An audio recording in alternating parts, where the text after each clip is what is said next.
4 जोड़ी कपड़े खरीदने में तूने 4 घंटे लगा दिए। सुबह 9 की निकली हुई थी और 1 बज गया। ऊपर से ये गर्मी देख, कैसे पसीना बहता ही जा रहा है। घर तक के लिए कैब नहीं कर सकती थी क्या? कम से कम एसी में तो बैठ कर जाते। घर तक कैब वाला 500 ले लेता और ऑटो में हम 200 रुपए में आ गए। हे भगवान, 500 रुपए सच में इन लोगों ने भी लूट मचा रखी है। दोनों माँ बेटी पसीने से तरबतर हो रही थी।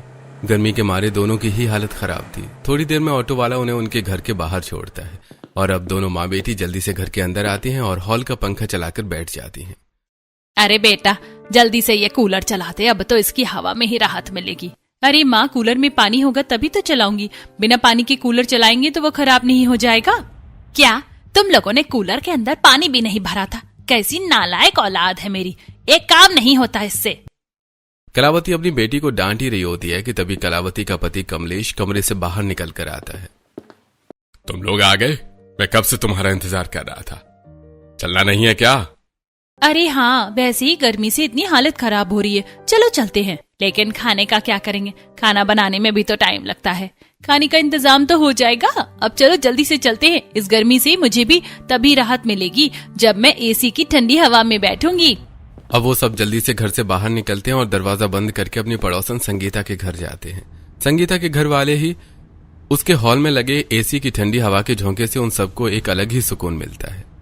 अरे संगीता बेटा, तूने पहले से ही एसी चला रखा था। चलो अच्छा है, बड़ा सुकून मिल रहा है। अब सभी जल्दी से एसी के नीचे सोफे पर बैठ जाते हैं कि तभी प्रीति देखती है कि घड़ी में दोपहर के 2 बजने वाले हैं। ये क्या, 2 बजने वाले हैं और अभी तक हमने खाना नहीं खाया? मुझ में तो बिल्कुल भी हिम्मत नहीं है कि मैं वापस घर जाकर गर्मी में खाना बनाऊं। अरे हाँ, याद आया, भाभी आपने उस दिन वो जो सैंडविच बनाए थे वो बहुत टेस्टी थे। आप बना देंगी क्या? बड़ा मन कर रहा है। इसी बहाने हमारे दोपहर का खाना भी हो जाएगा। हाँ, मैं बना देती हूँ। आप लोग बैठिए, मैं अभी बना कर लाती हूँ। संगीता किचन में जाती है और अब जल्दी से सब्जियां काट कर आलू उबाल कर बढ़िया से सैंडविच बनाकर घर लाती है, जिसे खाते हुए एसी की ठंडी ठंडी हवा में बैठकर पूरा परिवार आराम से अब टीवी देख रहा होता है। एक बात तो है संगीता बेटा, खाना तो तुम बढ़िया बनाती हो। मजा आ गया सैंडविच खाकर। अरे ऐसी ठंडी हवा में बैठकर खाते खाते पुरानी मूवी देखने का मजा ही कुछ और है। धर्मेंद्र भी अपने समय पर एक बढ़िया हीरो रहा है। अब खाना खाने के बाद सभी सामने रखी टेबल पर प्लेट्स रख देते हैं और अब एसी की ठंडी ठंडी हवा में ही सभी लोग सोफे पर ही झपकी लेने लगते हैं और बेचारी संगीता उनके झूठे बर्तन धोने किचन में चली जाती है। इसी तरह शाम के 4 बज जाते हैं और सबकी आंख खुलती है। अरे संगीता बेटा, 4 बज गए। इस वक्त अगर गर्मा गर्म चाय हो जाती तो मजा आ जाता। संगीता अब उनके लिए चाय बिस्किट लेकर आती है, जिसे खाने के बाद वो सभी शाम तक एसी की ठंडी हवा में बैठकर ही वक्त बिताने लगते हैं। 7 कब बजे पता ही नहीं चला। इन दोनों के भी ऑफिस से आने का टाइम हो गया। बेटा मैं जरा खाना बना कर आती हूँ। माँ, हम अभी बस थोड़ी देर में आ रहे हैं। इतना कहकर वो लोग वापस अपने घर आ जाते हैं और अब दोनों माँ बेटी मिलकर जल्दी जल्दी खाना बनाने लगती हैं। एक बात तो है माँ, भाभी का एसी तो बढ़िया है और होगा भी क्यों नहीं। भैया ने इतना महंगा एसी जो लिया है, देख अभी तक मेरे हाथ पैर ठंडे हो रखे। बस अब जल्दी से खाना बन जाए फिर वापस चलेंगे। थोड़ी देर में अब सारा खाना बन जाता है तो दोनों बेटे अनुराग और मयंक भी अब ऑफिस से आ जाते हैं और वो लोग भी नहा धोकर कपड़े बदल लेते हैं। अरे चलना नहीं है क्या आप लोगों को? अब मुझे ऑफिस का काम भी करना है। चलो जल्दी चलते हैं। भूख लग रही है भैया, आप लोग रोटी और चावल लेकर चलो, मैं और माँ सब्जी और सलाद लेकर आते हैं। दोनों बेटे और पिता रोटी चावल लेकर फिर से पड़ोसन संगीता के घर पहुंच जाते हैं। तो वहीं पीछे पीछे दोनों माँ बेटी भी बचा हुआ खाना लेकर उनके घर आती हैं और देखती हैं कि संगीता और उसका पति कार्तिक बस खाना खाने के लिए ही बैठे थे। अरे तुम लोग भी खाना खाने बैठे ही हो? चलो अच्छा है, आज सब मिलकर खाना खा लेंगे। हाँ, आइए आइए बैठिए। और ये क्या भाभी, आपने एसी नहीं चलाया? बिना एसी के खाना खाने में मजा थोड़ी ना आता है। वो सामने टेबल पर रखा एसी का रिमोट उठाती है और एसी ऑन कर देती है। उसके बाद वो सभी एसी में बैठकर खाना खाते हैं और इसी तरह रात के 11 बज जाते हैं। इन्हें एसी में बैठकर खाना खाना था, खा तो लिया, तो अब यहाँ क्यों बैठे हैं? 11 बज चुके हैं और इनकी बातें ही नहीं खत्म हो रही। अरे रात के 11 बज गए, वक्त का तो पता ही नहीं चलता यहाँ पर। चलिए अब हम भी चलते हैं, सुबह उठना भी तो है। भाभी मैं सोच रही हूँ कि सुबह के नाश्ते में डोसा खाएं, तो आप सांभर बना लेना, डोसा मैं बना लूंगी और हाँ नारियल की चटनी भी आप बना लेना। आप बहुत बढ़िया चटनी बनाती हो। अब वो सभी अपने घर आ जाते हैं और आराम से सो जाते हैं। तो वहीं दूसरी तरफ संगीता, मैं क्या कर सकता हूँ, तुम ही बताओ। तुमने बोल रखा है इसीलिए मैं चुप हूँ, वरना मैं तो कब का उन्हें जवाब दे देती। अरे माना उनका एहसान है तुम पर, लेकिन इसका मतलब ये नहीं कि वो हमारी प्राइवेसी खराब करें। दिन तो दिन रात में उन लोगों को चैन नहीं है। सुबह दोपहर रात तीनों वक्त खाना वो हमारे घर पर खाते हैं। इससे अच्छा तो हम एसी ना लगवाते तो सही रहता। गांव के जमीन के मसले की वजह से माँ बाबा को मुझे शहर में छोड़कर जाना पड़ा था। मेरी पढ़ाई थी इसलिए मैं जा नहीं पाया, तो इन लोगों ने ही मेरा काफी ध्यान रखा, खाना बनाकर दिया, घर के काम किए। तो मैं कैसे इन्हें कह दूं कि मेरे घर मत आया करो। कार्तिक की बात पर संगीता कुछ बोल नहीं पाती। दरअसल कलावती और उसके परिवार वालों ने एक वक्त में कार्तिक का काफी साथ दिया था। उसके माँ बाप के न होने की वजह से उसका खाना पीना और भी कई चीजों में इन लोगों ने उसे काफी सपोर्ट किया था। इसलिए इन लोगों के बार बार आने पर भी कार्तिक उन्हें कुछ नहीं कहता। वहीं कलावती और उसके पूरे परिवार को सुबह का नाश्ता और दोपहर रात का खाना एसी में ही पसंद था। इसलिए वो हमेशा कार्तिक संगीता के घर एसी में खाना खाने के लिए चले जाया करते थे। एक दिन जब सभी नाश्ता कर रहे होते हैं तो भाभी, ये सत्तू का शरबत तो काफी बढ़िया बनाया है आपने, और ये दही पापड़ की सब्जी भी काफी अच्छी बनी है। मेरा तो बस इसी तरह की ठंडी चीजें खाने का मन करता है। गर्मी शुरू हो गई है ना, देखो मैं तुम लोगों को क्या क्या बनाकर खिलाती हूँ। लोग बातें करते हुए एसी की ठंडी हवा में बैठकर खाना खा रहे होते हैं। तभी कमलेश देखता है कि अनुराग काफी देर से किसी से फोन पर मैसेज पर बात कर रहा है। अरे बेटा, किससे बात कर रहा है तू इतनी देर से? फोन में कोई खास है क्या? अरे नहीं पापा, वो तो बस एक फ्रेंड है, उसी से बात कर रहा हूँ। पापा, भैया झूठ कह रहे हैं, भैया तो अपनी गर्लफ्रेंड से बात कर रहे हैं। अरे नहीं मम्मी पापा, ये तो कुछ भी बोल रहा है, ऐसी कोई बात नहीं है। घबरा मत बेटा, अगर ऐसा कुछ है तो बता दे हमें। वैसे भी अब तेरी शादी लायक उम्र हो चुकी है, अगर तू नहीं बताएगा तो फिर हम तेरे रिश्ते देखना शुरू कर देंगे। कलावती की बात सुनकर अनुराग थोड़ा शर्मा जाता है और अब वो अपनी गर्लफ्रेंड तारा के बारे में सबको बताता है। उसे सुनकर सभी काफी खुश होते हैं और आज पूरा परिवार तारा को देखने के लिए उसके घर जाता है।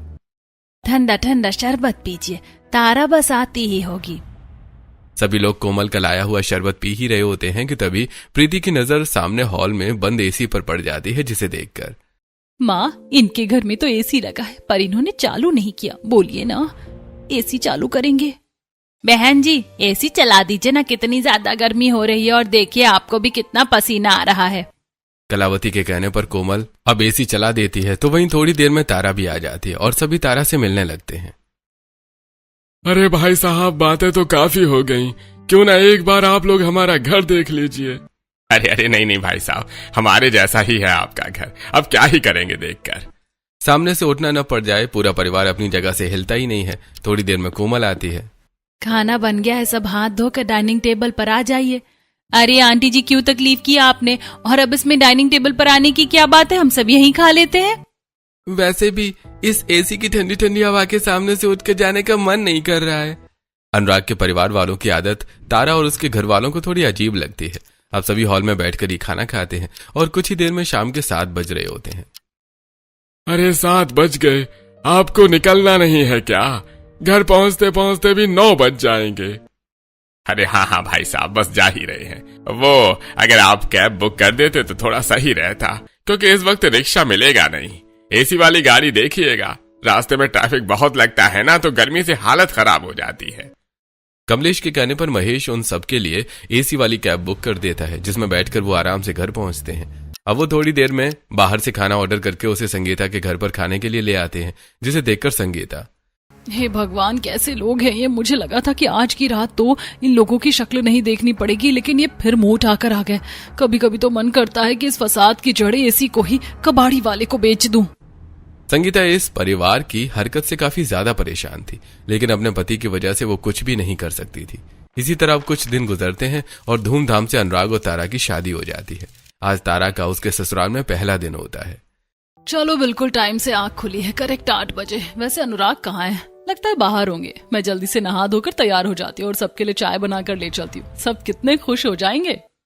जैसे वो तैयार होकर बाहर हॉल में आती है तो देखती है कि वहां कोई भी नहीं है। जब वो किचन में जाती है तो वहां पहले से ही चाय का झूठा बर्तन रखा होता है। चाय तो पहले ही बन चुकी है और घर में भी कोई नहीं दिख रहा, सब हैं कहाँ? जैसे ही किचन से बाहर आती है तो देखती है कि उसकी नंद प्रीति बाहर से आ रही है। भाभी, आप उठ गई? मैं आपको ही देखने आ रही थी। चलो अच्छा है, तैयार हो गई, अब नाश्ते के लिए चलते। लेकिन कहाँ प्रीति, नाश्ता तो यहाँ हम घर में ही करेंगे ना। बिना कुछ कहे प्रीति तारा का हाथ पकड़ती है और उसे सीधा संगीता के घर ले जाती है, जहां तारा देखती है कि उसके सभी ससुराल वाले अपने पड़ोसी के घर एसी की ठंडी हवा में बैठकर नाश्ता कर रहे हैं। लहो, तैयार भी हो गई, अच्छा है। तू सो रही थी तो हमने तुझे परेशान नहीं किया, सोचा थोड़ी देर में उठ जाएगी तो हम बुला लेंगे तुझे। चल अब आजा, जल्दी से नाश्ता कर ले। संगीता भाभी, थोड़ा एसी का टेम्परेचर कम करो ना, आज तो बहुत ज्यादा ही गर्मी है।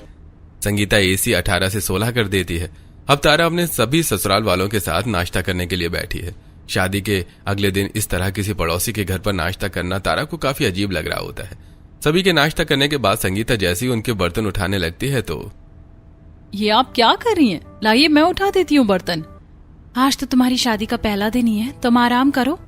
संगीता उन सभी के झूठे बर्तन उठाकर धोकर उन्हें वापस भी ले देती है, जिसे देखकर तारा को संगीता के लिए थोड़ा बुरा लगता है। सभी लोग इसी तरह तारा के साथ संगीता के घर पर शाम तक एसी में बैठते हैं। अब रात में जब तारा घर आकर खाना बना रही होती है तो मैं सुबह दोपहर लोगों के लिए कुछ नहीं बना पाई, लेकिन आज रात के खाने में कुछ स्पेशल जरूर बनाऊंगी। वो सबके लिए मसाला बिरयानी बना रही होती है। तभी थोड़ी देर में अनुराग किचन में आता है। अरे बन गया खाना, चलो अच्छा है। अब एक काम करो, सारा खाना लेकर संगीता भाभी के घर आ जाओ। क्यों? सुबह का नाश्ता भी सबने उनके घर पर ही किया था, दोपहर में भी आप लोगों ने वहीं खाना मंगवा लिया था, और अब रात का खाना भी उनके घर पर। अरे वो क्या है ना, हम सबको एसी में बैठकर खाने की आदत है, तो हम सुबह दोपहर और रात का खाना उन्हीं के घर पर करते हैं। अरे चलो अब जल्दी से खाना ले आओ। इतना कहकर अनुराग चला जाता है। अब तारा को खाना ले जाते हुए काफी ज्यादा शर्मिंदगी महसूस होने लगती है। जैसे वो संगीता के घर खाना लेकर पहुंचती है तो ले आई तुम खाना? वैसे सलाद का है, तुम सलाद नहीं लाई? गर्मी में तो सलाद खाना चाहिए। वो तो मैं फ्रिज में ही भूल आई, आप लोग खाना शुरू करिए, मैं अभी लेकर आती हूँ। संगीता का घर 2 घर छोड़कर था, जिसके चलते अब तारा को 2 घर छोड़कर वापस अपने ससुराल आना पड़ता है। सलाद लेकर तारा जैसे ही संगीता के घर पहुंचती है, अरे बहू, तुम अचार लेकर नहीं आई? किचन में मिर्ची वाला अचार रखा है, वो भी ले आओ। तारा फिर से जाती है और इस बार जैसी अचार लेकर पहुंचती है तो मयंक उसे दही लाने का ऑर्डर दे देता है।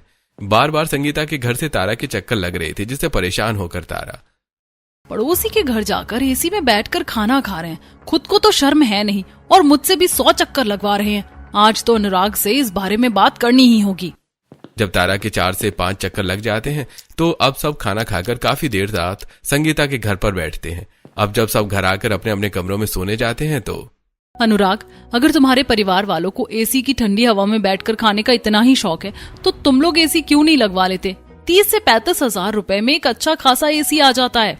अरे एसी लगाने में कोई दिक्कत नहीं है, लेकिन हर 6 महीने में उसको सर्विस कराओ। और तो और बिजली का बिल देखा है एसी का कितना आता है? लेकिन इस तरह रोज रोज पड़ोसी के घर जाकर बैठकर तीनों वक्त का खाना खाना अच्छा थोड़ी ना लगता है। पता है आज मुझे भी बार बार खाना ले जाने में कितनी दिक्कत हो रही थी। वे लोग आपको कुछ बोलते नहीं है क्या? अरे उन लोगों से हमारा काफी अच्छा कनेक्शन है, और जब कोई उन्हें दिक्कत नहीं हो रही है तो फिर हमें क्या। और कार्तिक की वैसे भी मुझसे काफी अच्छी सैलरी है, तो उसे तो बिजली बिल भरने में कोई दिक्कत ही नहीं है। अच्छा, तो अब मैं समझी कि जब ये लोग मुझे देखने घर आए थे तो क्यों हॉल में से उठ नहीं रहे थे, एसी जो चल रहा था। अब इसी तरह से 2-3 दिन गुजर जाते हैं। तारा दोपहर का खाना बनाकर डाइनिंग टेबल पर लगा रही होती है, तभी तारा के सास, ससुर और नंद अरे बहू, ये खाना यहाँ क्यों लगा रही? हफ्ता भर हो गया, तुझे अभी तक पता नहीं चला कि हम लोग खाना नाश्ता सब कुछ संगीता के घर पर ही करते? इतनी गर्मी में बिना एसी के हमारे गले से निवाला नहीं उतरता। माँ जी, दोपहर के 2 बज रहे हैं, क्या पता संगीता सो रही हो, और इस तरह रोज रोज किसी को डिस्टर्ब करना अच्छा थोड़ी ना लगता है। संगीता नहीं सोती है दोपहर में, पता है हमें, इतने समय से उनके घर जाते आ रही है। चलो अब आप जल्दी से खाना ले आओ हम सब के लिए, और हाँ, आते हुए छाछ भी ले आना। अपने ससुराल वालों को फिर से पड़ोसी के घर एसी में खाना खाने के लिए जाते देखकर तारा का मुंह बन जाता है। अब तारा 2 से 3 चक्कर में बार बार खाना ले जाने लगती है। तभी जल्दबाजी में तारा एक कुत्ते की पूंछ पर पैर रख देती है, जिससे वो कुत्ता तारा को देखकर भौंकने लगता है। अब तारा भागते भागते अपने घर आती है और दरवाजा बंद कर लेती है। बड़ा काला कुत्ता था, अगर काट लेता तो पता नहीं कितने इंजेक्शन लगवाने पड़ते मुझे। इन लोगों को तो शर्म है नहीं, मुझे भी अपनी तरह बेशर्म बना रहे हैं। अगर ऐसा कोई पड़ोसी मेरा होता ना तो मैं तो एक बार में धक्के देकर निकाल देती घर से। तारा के ससुराल वालों का ये एसी के लिए दीवानापन सिर्फ पड़ोसन के घर तक ही सीमित नहीं था। एक दिन जब कमलावती एटीएम से पैसे निकालने के लिए गई होती है तो अरे वाह, एसी की कितनी ठंडी ठंडी हवा आ रही है। एक काम करती हूँ, 10 मिनट यहीं बैठ जाती हूँ, बाद में निकाल लूंगी पैसे। गर्मी से आई कलावती एटीएम में लगे ठंडे एसी के सामने आराम से साइड में रखे स्टूल पर बैठ जाती है। उसे बैठे बैठे 1 से 1.5 घंटा हो जाता है। तो एटीएम के अंदर लगे कैमरे पर नजर रख रहे लोगों को कलावती पर शक होने लगता है। वो लोग जल्दी से पुलिस को इन्फॉर्म करते हैं और थोड़ी देर में पुलिस एटीएम पर पहुंचती है और कलावती को देखकर, हमारे पास कंप्लेंट आई है कि तकरीबन 2 घंटे से आप यहीं पर हैं। क्या काम है आपको एटीएम में? पुलिस साहब, वो तो मैं पैसे निकालने के लिए आई थी, लेकिन गर्मी लग रही थी तो मैं एसी के सामने बैठ गई। अच्छे से जानता हूं तुम जैसे लोगों के बहाने। कम से कम अपनी उम्र तो देखो, ये कोई उम्र है चोरी चकारी करने की? कलावती पुलिस को समझाने की कोशिश करती है तो पुलिस भी कलावती की उम्र को देखते हुए उसकी बात मानकर उसके घर जाती है, जहां पूछताछ करने पर उन्हें कलावती पर कोई शक नहीं होता। समझाइए अपनी सास को, वो एटीएम है, कोई एसी की ठंडी हवा खाने की दुकान नहीं है। दोबारा ऐसा हुआ तो हम उन्हें यहाँ छोड़ने के बजाय सीधे पुलिस स्टेशन ले जाएंगे। आई एम सॉरी सर, दोबारा ऐसा कभी नहीं होगा। पुलिस के जाते ही अब तारा, माँ जी, मिल गया सुकून आपको। आज आपकी इस हरकत की वजह से पुलिस घर पर आ गई। अगर वो आपकी बात नहीं मानती और पुलिस स्टेशन ले जाती तो कितनी बेइज्जती होती हमारी। कैसे ले जाती बहू, जान पहचान है हमारी भी पुलिस स्टेशन में। कलावती की बात सुनकर तारा को काफी गुस्सा आता है, लेकिन अब वो क्या ही कर सकती थी। ऐसे कुछ दिन गुजरते हैं और आज सुबह का नाश्ता लिए जब सभी लोग संगीता के घर जा रहे होते हैं तभी वो देखते हैं कि संगीता गेट पर ताला लगाकर कहीं बाहर जा रही है। अरे भाभी, आप कहीं बाहर जा रही हैं क्या? कुछ काम था तो इसीलिए जा रही थी। लगता है आज आप लोगों को अपने ही घर पर नाश्ता करना होगा। तो चाबी दे देना हमें, हम घर खोलकर आराम से एसी चलाकर नाश्ता कर लेंगे। तेरे आने तक घर भी ठंडा हो जाएगा। माँ जी, जब कोई घर पर नहीं है तो भला हम उनके घर पर क्या करेंगे? कोई बात नहीं, आज हम सब अपने घर पर नाश्ता कर लेंगे। अरे संगीता भाभी, आपको क्या हम पर इतना भरोसा भी नहीं है? हम आपके घर में चोरी थोड़ी ना कर लेंगे। संगीता प्रीति की इस बात पर क्या ही बोलती, जिसके चलते अब उसे अपना प्लान कैंसिल करके घर खोलना ही पड़ता है। सभी लोग आराम से एसी की ठंडी हवा में बैठकर नाश्ता कर रहे होते हैं तो दूसरी तरफ कॉल पर संगीता अपनी सहेली अपर्णा को सारी बात बताती है। यार वो कैसे पड़ोसी हैं? तेरी जगह कोई और होता ना तो इतना बर्दाश्त नहीं करता। एक तो इतने महीने बाद हमारा मिलने का प्लान हुआ और ऊपर से उन लोगों की वजह से हमारा सारा प्लान कैंसिल हो गया। क्या ही करूं यार, मैं तो सिर्फ कार्तिक की वजह से चुप हूं, वरना तू तो मुझे जानती है। ऐसे दिन गुजरने लगते हैं। तारा बाजार से सामान लेकर घर लौट रही होती है कि तभी उसे एसी रिपेयरिंग की एक दुकान दिखती है, जहां सेल के लिए एक एसी रखा होता है, जिसे देखकर तारा उस दुकान पर जाती है। मुझे एक एसी लेना था, सेकेंड हैंड। वैसे ये कितने का पड़ जाएगा? भाई ये तो आपको सिर्फ 7,000 रुपए में पड़ेगा। दाम तो ठीक है, लेकिन टिकाऊ तो है ना? ऐसा तो नहीं है कि महीने भर में खराब हो जाए या बिजली का बिल ज्यादा आने लगे। मैडम, सिर्फ दिखने में पुराना है, वरना 1 साल से पुरानी चीज नहीं है ये। आप लेकर जाइए। तारा के अकाउंट में उसकी शादी के शगुन के कुछ पैसे पड़े होते हैं, जिसे अब तारा ससुराल वालों से परेशान होकर उन पैसों से सेकंड हैंड एसी ले ही लेती है। और जब वो उसे लेकर घर जाती है तो अरे माना कि काफी सस्ता एसी है, लेकिन इसके बिजली का बिल का क्या करेंगे? वो तो महंगा ही आएगा ना। अरे आप लोग उसकी फिक्र मत करिए, दुकानदार ने बताया है कि इस एसी को चलाने से ज्यादा बिजली का बिल नहीं आता। तारा की बात सुनकर अब सभी लोग उस एसी को हॉल में लगा देते हैं, जिसकी ठंडी हवा में बैठकर अब वो लोग खाना खाने के साथ साथ अपना पूरा दिन ही बिता लिया करते थे। चलो, अब बार बार खाना ले जाने की ड्यूटी तो खत्म हुई। अब आराम से बैठकर मैं भी खाना खा सकूंगी। एसी लग जाने की वजह से अब कोई भी संगीता के घर खाना खाने के लिए नहीं जा रहा था, जिससे संगीता भी काफी खुश थी। और अब इसी तरह से 15 से 20 दिन गुजर जाते हैं और आज जब पूरे महीने का बिजली का बिल आता है तो उसे देखकर, क्या है तारा, तुमने तो कहा था कि एसी से ज्यादा बिल नहीं बनेगा, लेकिन देखो कितना बिल आया है। अरे इतना बिल तो नई एसी में भी नहीं आता। बिल भरने में तो दोनों भैया को अपनी आधी आधी सैलरी देनी पड़ेगी। वो तारा पर काफी ज्यादा गुस्सा करते हैं और अब उसे पुराने एसी को बेच देते हैं और फिर से दोबारा पड़ोसी की घर वाली एसी की ठंडी हवा में बैठकर खाना खाने का सिलसिला शुरू हो जाता है। क्या मुसीबत है, इस तरह रोज रोज खाना ले जाते हुए पड़ोस के लोग भी देखते हैं, मुझे क्या सोचते होंगे। वो खुद से बातें करते हुए खाना पड़ोसी के घर ले जा रही होती है तो वहीं तारा को आसपास से कुछ औरतें देखकर, कुछ तो बेशरम थे, बहू भी बेशरम ढूंढ कर लाए हैं। ये नहीं कि अपने ससुराल वालों को समझाए। बेचारी संगीता को कितना परेशान कर रखा है इन लोगों ने। पड़ोसन की बातें ऐसी सुनकर तारा को और बुरा लगता है। वहीं जब खाना खाने के बाद आज संगीता फिर से उन लोगों के बर्तन अपने किचन में धो रही होती है तो, आई एम सॉरी संगीता, मैं अपने घर वालों को कितना समझाऊं लेकिन वे सुनते ही नहीं है। इनसे भी बात की थी मैंने, लेकिन कोई फायदा नहीं हुआ। कोई बात नहीं तारा, अब मैं भी क्या ही कहूँ तुम्हें। चलो, कम से कम कोई तो है जो मेरी फीलिंग्स को समझ सकता है। संगीता के लिए तारा को काफी बुरा लगता था, लेकिन वो अकेले अब क्या ही कर सकती थी। और ऐसे कुछ दिन और गुजर जाते हैं। तेरे पापा जी कल तरबूज, आम और लीची लेकर आए थे। एक काम कर, जल्दी से सब ले आ। अभी तो आप लोगों ने खाना खाया। गर्मी भी तो इतनी हो रही है, खाने का तो मन ही नहीं करता। आप जल्दी से ये सब ले आओ ना, और हाँ, साथ में मेरे लिए ऑरेंज जूस भी लेकर आना। तारा किचन की ओर मुड़ती है और उन सबके लिए फ्रूट्स और जूस लेकर आती है कि तभी कमलेश, वो मैं कल गन्ना भी तो लेकर आया था, वो भी ले आ, संगीता और कार्तिक भी खा लेंगे। मन तो कर रहा है वही गन्ना लाकर इनके सर पर मार दूं। एक बार में खेल खत्म। मुझे तो कोलू का बैल समझ रखा है इन लोगों ने। 1 मिनट नहीं बैठने देते, इधर से उधर बस नचाते ही रहते हैं। ऐसे ही अब दिन गुजरने लगते हैं और आज संगीता और कार्तिक की वेडिंग एनिवर्सरी होती है।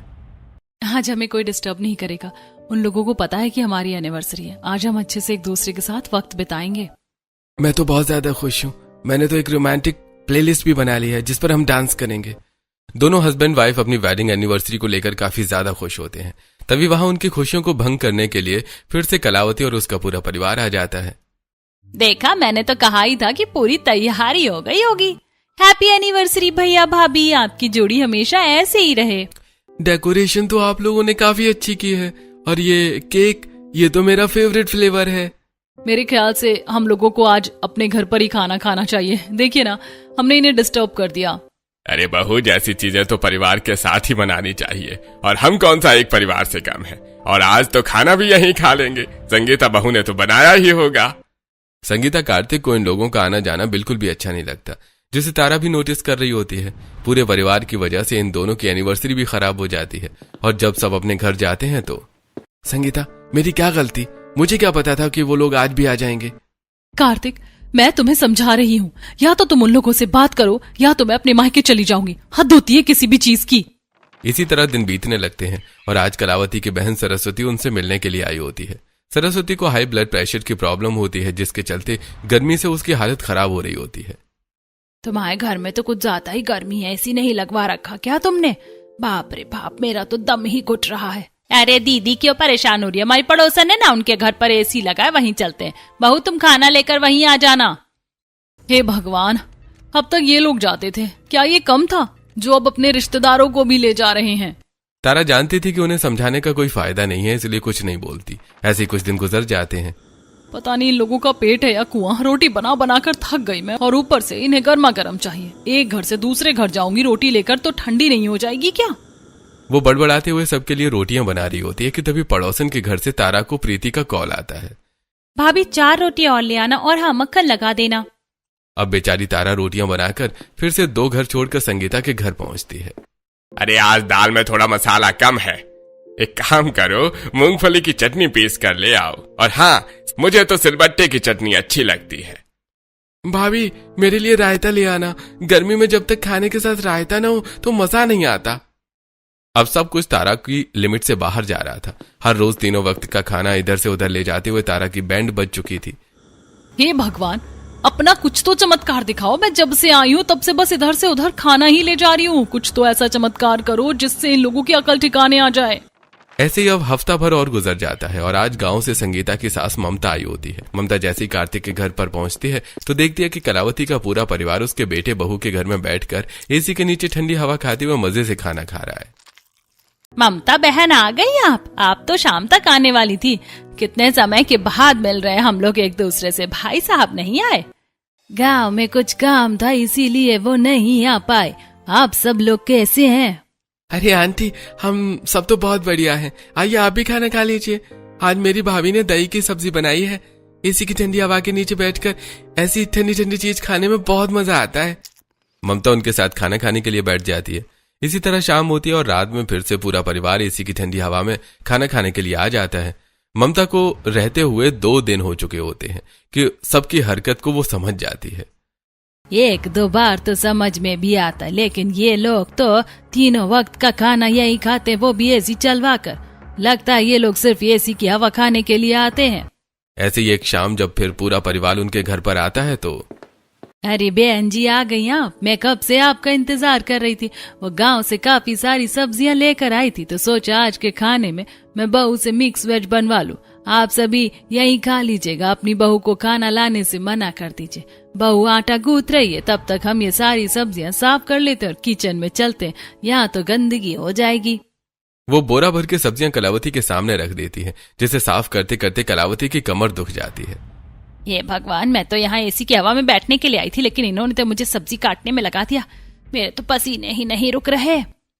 1 से 2 घंटे में कलावती की हालत खराब हो जाती है। वहीं अगले दिन जब फिर से पूरा परिवार दोपहर का खाना लेकर उनके घर आता है तो अरे भाई साहब, पता नहीं क्या हो गया लाइट को। सबके घर की आ रही है, हमारे घर की नहीं आ रही। लगता है फ्यूज उड़ गया है। बिना लाइट के तो एसी चल नहीं सकता था, जिसके चलते अब वो सभी वापस घर आ जाते हैं। और जब शाम में वो लोग फिर से रात के खाने के लिए उनके घर आते हैं तो आ गए आप लोग। मैं कब से आपका इंतजार कर रही थी। वो घर के कोने कोने में जाले हो गए। आप और आपके दोनों बच्चे अगर चढ़कर जाले साफ कर देंगे तो ठीक रहेगा, वरना घर में बरकत नहीं आती। मेरा बेटा तो 2 दिन के लिए बाहर गया, वरना मैं उसी से करवा लेती। नहीं बहन जी, ये भी तो हमारा ही परिवार है। बड़े प्यार से ममता कमलेश और उसके दोनों बेटों से पूरे घर के जाले साफ करवा देती है। और जब एसी में बैठने की बारी आती है तो एसी के रिमोट में तो सेल ही नहीं है। बहू, मैंने कहा था ना कि नए ले आना। अब तो दुकानें भी बंद हो गई होंगी। लगता है आज भी बिना एसी की ठंडी हवा के खाना खाना पड़ेगा। जब से ममता गांव से आई थी तब से पूरे परिवार ने बिल्कुल ना के बराबरी बैठकर एसी की ठंडी हवा में खाना खाया था। ऐसे ही एक दिन चलो आज तो आराम से बैठकर नाश्ता कर रहे हैं हम लोग, वरना बिना एसी के तो मेरा कुछ खाने का ही मन नहीं करता। जल्दी नाश्ता करके ऑफिस के लिए निकलो, आज काफी लेट हो गया है। सभी लोग नाश्ता कर ही रहे होते हैं कि तभी संगीता आती है। वो जो हमने घर की सफाई के लिए औरत को बोला था, उसने तो आने से मना कर दिया। और कल घर में इतनी बड़ी पूजा है, मैं अकेले पूरे घर की सफाई कैसे करूंगी। तो क्यों परेशान हो रही है? ये लोग है ना, ये भी तो हमारा ही परिवार है। क्यों बहन जी, आप लोग करवाएंगे ना सफाई। मामा, ये अच्छा थोड़ी ना लगता है। इन लोगों को तकलीफ होगी। कैसी तकलीफ? अपने ही तो हैं। अब अपने अपनों के काम नहीं आएंगे तो कौन काम आएगा। ममता की बात सुनकर सभी का मुंह बन जाता है और अब वो लोग मना भी नहीं कर सकते थे। इसके बाद अब सब घर के कामों में लग जाते हैं। जहां प्रीति घर की डस्टिंग करती है तो वहीं कलावती अपनी बहू के साथ मिलकर पूरे घर में झाड़ू लगा रही होती है। हे भगवान, कहाँ फंस गई। इससे अच्छा तो घर पर ही रहती, कम से कम पंखे की हवा तो नसीब होती। ऐसी ममता पूरे घर वालों से काफी अच्छे से अपने घर की सफाई करवा देती है। वहीं अगले दिन जब एक बार फिर से पूरा परिवार खाने के लिए उनके घर आता है तो अरे आज तो आप लोगों ने एसी नहीं चलवा रखा है। एसी चलवा दीजिए, बहुत गर्मी लग रही है।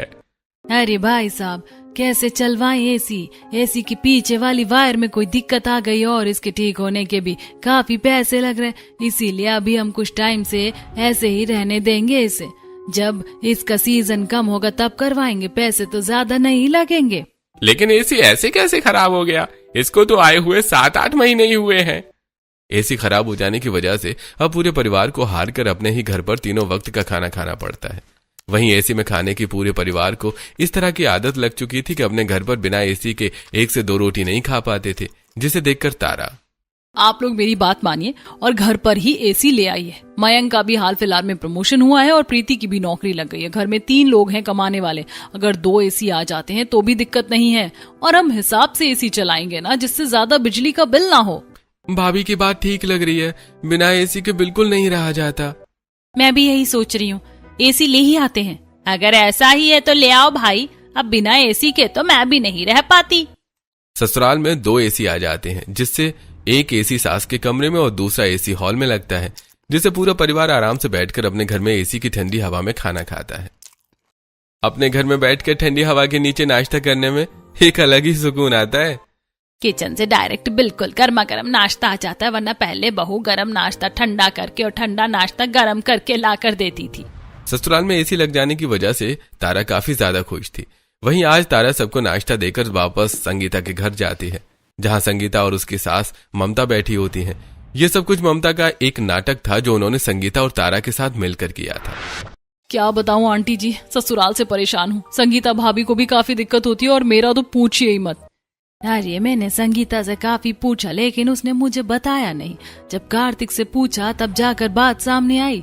माना उन लोगों ने हमारा काफी साथ दिया है, मदद की है, लेकिन इसका मतलब ये नहीं कि सर पर चढ़कर जाए। ममता के प्लान की वजह से अब आगे संगीता और कार्तिक को प्राइवेसी मिल जाती है, तो वहीं तारा की भी खाना ले जाने की ड्यूटी खत्म होती है और वो सब आराम से अपने ही घर में एसी में बैठकर खाना खाते हैं।